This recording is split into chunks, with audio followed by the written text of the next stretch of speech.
मी 5वीला होतो. माझे जसे चित्रकला माझी चांगली होती, तर माझे शिक्षक मला घेऊन गेले पहिल्यांदा सर जे कला महाविद्यालयामध्ये. तेव्हा अप्सराची पेन्सिलचं एक ब्रँड होतं. माहिती असेल आजकालच्या मुलांना, नवीन नवीन ब्रँड्स येतात, पण अप्सरा एक्सलन्स अवॉर्ड्स म्हणून एक अवॉर्ड असायचं तेव्हा. तर ते असं खूप मोठी स्पर्धा होती, ज्याच्यामध्ये पूर्ण सगळीकडच्या शाळेचे मुलं यायचे आणि आम्ही असे स्वप्न बघायचो की यार किती छान, इथे जर प्राईज मिळालं तर. प्राईज कधीच मिळालं नाही तिथे मला.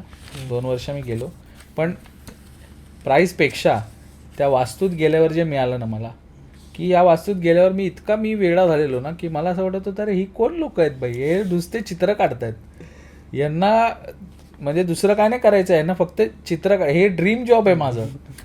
हे लोक चित्र का काढतायत फक्त, यांना बाकी यांना काय मॅथ्स गणित इंग्लिश सायन्स का नाही आहे, ह्यानेच मी फॅसिनेट झालो होतो. मी बोललो की 5वीत मी ठरवलं की करायचं, तर कारण मला हेच येतं. बघ, खूप सिम्पल भावना आहे. माझं गणित कच्चं होतं, आजही आहे. पण जर तू मला बोललास ना की ही भिंत आहे, याच्यामध्ये एवढं ड्रॉइंग बसवायचं आहे, माझं बरोबर गणित बाहेर येतो कुठून तरी, बरोबर करतो मी.